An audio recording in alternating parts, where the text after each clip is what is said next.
नमस्कार दोस्तों, योगेश टेक्निकल में आपका फिर से बहुत बहुत स्वागत है। दोस्तों आज के इस वीडियो में हम एक एक्सपेरिमेंट करेंगे क्या कि जैसा कि हम देखते हैं कि हमारे जो लाइट्स लैंप होते हैं उनमें जो एलिमेंट होता है, अगर हम इस एलिमेंट को, ये कांच को फोड़ दें और इसे बाहर इसे विद्युत दें तो जो हमारा ये एलिमेंट है बारीक सा, ये कुछ ही सेकंड तक जलेगा और उसके बाद ये फ्यूज हो जाएगा, यानी कि ये जल जाएगा, ये गल जाएगा।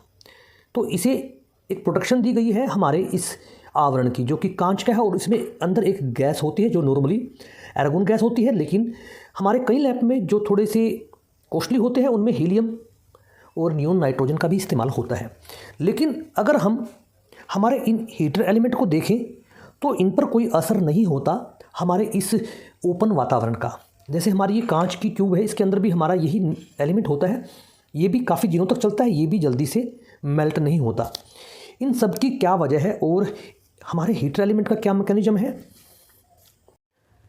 तथा हमारे बल्ब का क्या मैकेनिज्म है, इन सभी बातों को आज हम इस वीडियो के माध्यम से जानेंगे और एक एक्सपेरिमेंट करेंगे।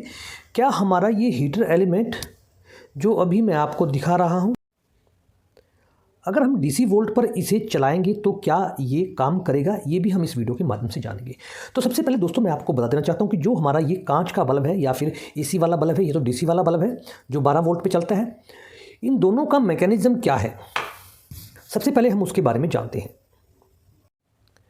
अभी आप देखिए, मैंने 12 वोल्ट का ये बल्ब जैसे ही सप्लाई से कनेक्ट किया तो ये जलना शुरू हो गया है, लेकिन ये जलता रहेगा जब तक इसमें कोई विद्युत धारा ऐसी ना आए जिससे इसका एलिमेंट ख़त्म हो जाए। ये एलिमेंट नॉर्मली टंगस्टन धातु के बने होते हैं, लेकिन जो हमारे हीटर एलिमेंट हैं वो एक अलग धातु के बने होते हैं, उसके बारे में मैं आपको बताऊंगा। अगर मैं इस कांच को फोड़ दूं और जब इसे सप्लाई दूं तो ये एलिमेंट कुछ ही सेकंड तक जलेगा, उसके बाद ख़त्म हो जाएगा। इसलिए इसमें एलिमेंट की लाइफ को बढ़ाने के लिए गैस का यूज़ किया जाता है जो हमारे इस कांच के खोल में बंद है, लेकिन हीटर एलिमेंट में ऐसा नहीं है। हीटर एलिमेंट हमारे ओपन एयर में चलते हैं, लेकिन फिर भी इनकी लाइफ ज़्यादा होती है और ज़्यादा लाइफ बढ़ाने के लिए हम क्या कर सकते हैं वो भी मैं आपको बताऊँगा। तो दोस्तों जो अभी आप ये हीटर देख रहे हैं, ये एक रूम हीटर है और इस हीटर का जो एलिमेंट है दोस्तों वो बना होता है हमारा नाइक्रोम धातु का, और जो नाइक्रोम धातु है दोस्तों वो होता है मिश्रण किस चीज़ का, 80% निकल का और 20% क्रोमियम धातु का, और इन दोनों धातुओं के मिश्रण से ही हमारी ये नाइक्रोम धातु तैयार होती है।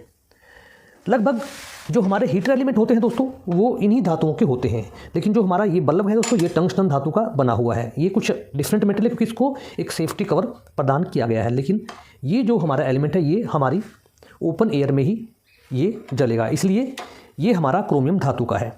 दोस्तों इस धातु का जो मेल्टिंग पॉइंट होता है, यानी कि जैसे ही हम इस धातु को विद्युत देंगे, यानी कि इस एलिमेंट का काम क्या है सबसे पहले उसके बारे में हम जानते हैं। दोस्तों इसका काम है हमारी विद्युत धारा को ऊष्मा में परिवर्तित करना, यानी कि इसमें हम 220 वोल्टेज देंगे। जैसे ही हम 220 वोल्टेज इसे देंगे तो इसका जो प्रतिरोध है दोस्तों वो काफ़ी उच्च है और इसका जो मेल्टिंग पॉइंट है वो भी काफ़ी उच्च है, यानी कि इसका जो मेल्टिंग पॉइंट है वो 1907 डिग्री सेंटीग्रेड है। यानी कि जब तक इसका टेम्परेचर इतना नहीं पहुंचेगा तब तक ये गलेगा नहीं, यानी कि ये बर्नट नहीं होगा पूरी तरह से। लेकिन हम इसकी जगह कॉपर की वायर भी तो यूज़ कर सकते हैं, जैसा अभी आप देख रहे हैं ये कॉपर की वायर है, लेकिन इसका मेल्टिंग पॉइंट दोस्तों बहुत कम है। अभी मैं आपको दिखाता हूँ, जैसे मैं इसे इसके दोनों टर्मिनल पर टच करूँगा तो ये जल जाएगी। इसका मेल्टिंग पॉइंट भी कम है और इसका प्रतिरोध भी कम है, इसी वजह से ये एक अच्छी धातु नहीं मानी गई। अभी आप देखिए, ये देखिए मैं जैसे इसको टच करता हूँ, ये देखिए ये लाल होकर ये टूट गई है, यानी कि इसका जो मेल्टिंग पॉइंट है और जो इसका प्रतिरोध है वो काफ़ी कम है। एक अन्य वायर को भी मैं देखता हूँ, ये देखिए आप, इसका जो मेल्टिंग पॉइंट है और इसका जो प्रतिरोध है दोस्तों वो बहुत कम है, इस वजह से हमारी ये मेल्ट हो जाती है। लेकिन जो हमारा हीटर एलिमेंट है, जो आप ये चाइनीज हीटर आजकल आते हैं रूम हीटर, इनके अंदर भी यही जो हमारा एलिमेंट है वही होता है। इसका मेल्टिंग पॉइंट जैसा मैंने आपको बताया कि 1907 सेंटीग्रेड है और ये हार्ड मेटल का बना होता है। दोस्तों हीटर एलिमेंट जो हमारा कार्य मैंने आपको बताया, इलेक्ट्रिक एनर्जी को हीट एनर्जी में कन्वर्ट कर देता है। कैसे?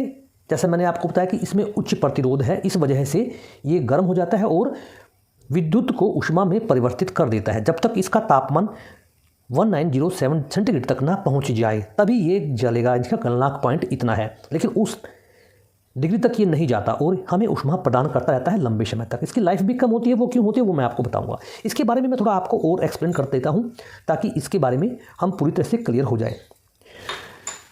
तो दोस्तों मैंने आपको एक्सपेरिमेंट करके दिखाया कि कैसे एक कॉपर वायर ज़्यादा देर तक स्टैंड नहीं कर पा रही और क्या हम इस एलिमेंट को डीसी वोल्ट पर भी चला सकते हैं, वो भी मैं आपको दिखाऊंगा इसी वीडियो में। तो इसको मैं आपको थोड़ा और एक्सप्लेन कर देता हूँ। तो दोस्तों ये इतना लंबा समय कैसे निकाल लेता है बिना खराब हुए। तो जैसे मैंने आपको बताया कि ये निक्रोम धातु का बना हुआ है जो कि 80-20 का मिश्रण है। दोस्तों लगभग जो गर्म करने वाली धातुएं हैं उन सब में सबसे अधिक प्रयोग इसी धातु का किया जाता है क्योंकि इसका उच्च प्रतिरोध होता है, ये आप जान लीजिए। और जब यह पहली बार गर्म किया जाता है, जैसे मान लीजिए मैं अभी ये हीटर का एलिमेंट नया लेकर आया हूँ। अभी आप देखिए मैं हीटर का ये एलिमेंट अभी नया लेके आया हूँ, मैं आपको दिखाता हूँ। 1 मिनट रुकिए आप। देखिए ये एक हीटर एलिमेंट है और ये बिल्कुल नया है और इसकी धातु आप देख सकते हैं काफ़ी हार्ड है और काफ़ी चमकदार भी है। जैसे ही इसे मैं 220 वोल्ट दूंगा, यानी कि जैसे ही इसे पहली बार गर्म किया जाएगा तो यह एक क्रोमियम ऑक्साइड की एक चिपकने वाली परत बना लेता है इसके सरफेस पर। जैसे मैंने आपको बताया कि यह एक क्रोमियम ऑक्साइड की एक चिपकने वाली परत बना लेता है अपने ऊपर। और वो परत क्या करती है दोस्तों, इस परत के नीचे की धातु यानी कि जो हमारा हीटर एलिमेंट है क्रोमियम धातु ऑक्सीकृत नहीं होती। यानी कि जैसे ही अगर हम इसे ओपन एयर में जलाते हैं तो ऑक्सीजन इसको ख़राब करने की कोशिश करती है, उसे ऑक्साइड करने की कोशिश करती है। लेकिन जैसे ही पहली बार गर्म होता है तो ये एक परत बना लेता है अपने ऊपर चिपकने वाली क्रोमियम ऑक्साइड की, और जिससे यह तार टूटने व जलने से बच जाती है। उच्च प्रतिरोध और इस धातु के उस गुण की वजह से ऑक्सीजन जल्दी से इसका ऑक्सीडेशन नहीं कर पाती। और यही प्रक्रिया हम इस कांच के बल्ब में इस टंगस्टन के एलिमेंट जो कि काफ़ी नाजुक होता है, ये हार्ड एलिमेंट नहीं होता, इसलिए इसे प्रोटेक्शन दी जाती है इस कांच के आवरण की और उसमें एक गैस को डाल के। तो दोस्तों ये वो एलिमेंट हमारा इस प्रकार से काम करता है। अब मैं आपको दिखाऊंगा कि एक हीटर एसी एलिमेंट को क्या हम डीसी पर भी चला सकते हैं, और चला सकते हैं तो कैसे। इसलिए मैंने इसको कनेक्ट कर दिया है और मैं अब इसको डीसी 12 वोल्ट की पावर दूंगा। अभी आप देखिए इसको मैं दबाऊंगा थोड़ा और हम देखते हैं क्या ये काम करता है या नहीं। 1 मिनट दोस्तों, शायद पूरी तरह से टच नहीं हुआ है। अभी आप रुकिए। तो अब मैं इसको दोबारा से टच करता हूँ इसके दोनों पॉइंटों पे और आप देखेंगे ये देखिए दोस्तों ये गर्म होना शुरू हो चुका है और आप देखेंगे कि एलिमेंट अभी लाल भी हो रहा है। यानी कि अगर हम इस एसी वोल्ट वाले एलिमेंट को डीसी पे लगाएंगे तो ये काम करता है, लेकिन इसमें एक बाउंडेशन है दोस्तों। इस एलिमेंट की जो लेंथ है वो बहुत ज़्यादा है, वोल्टेज के अनुसार इसकी लेंथ को उतना ही करना पड़ता है। लेकिन डीसी वोल्ट में क्या है कि हमारे एम्पियर इतने नहीं है, इसलिए इसकी जो लेंथ है वो हमें कम करनी पड़ी, तभी ये काम कर पाया। अगर मैं इस पूरे लेंथ वाले एलिमेंट को इससे कनेक्ट करता तो ये नहीं जलता, इसलिए हमने इसकी लेंथ को कम कर दिया है। यानी कि दोस्तों इस धातु की विशेषता ही यही है, जैसे ही इसको पावर मिलती है, विद्युत मिलती है, तो इसके उच्च प्रतिरोध की वजह से दोस्तों ये जो वायर है हमारी हीटर एलिमेंट ये गर्म होना शुरू हो जाती है और इसमें जो अणु परमाणु है वो प्रतिरोध की वजह से आपस में गर्म होते हैं और हमारे इस एलिमेंट को भी गर्म करते हैं और इसी मैकेनिज्म पर हमारा हीटर एलिमेंट काम करता है। अगर आपको इसकी लाइफ बढ़ानी है तो हमें इसके ऊपर जो परत बनती है जब हम इसे पहली बार इसको पावर देते हैं, वो क्रोमियम की जो परत बनती है उसका आप जल्दी से उसका क्षरण ना होने दें। और वो होता है अगर हम एलिमेंट पर लिक्विड या कुछ खाद्य पदार्थ डाल देते हैं तो उससे वो परत टूट जाती है और धीरे धीरे वहीं से वो एलिमेंट टूटना शुरू हो जाता है। अक्सर आपने ऐसा देखा होगा अगर आप इलेक्ट्रिक का काम करते हैं। तो दोस्तों कोशिश थी कि हीटर एलिमेंट के बारे में कुछ बातें विस्तार से की जाए। अगर आपको अच्छा लगा है तो वीडियो को लाइक और शेयर अवश्य कर दीजिएगा। चैनल को सब्सक्राइब करना मत भूलिएगा और अगर आप मेरे चैनल पर नए हैं तो वीडियो को शेयर व चैनल को सब्सक्राइब अवश्य कीजिएगा। वीडियो देखने के लिए आपका बहुत बहुत धन्यवाद दोस्तों।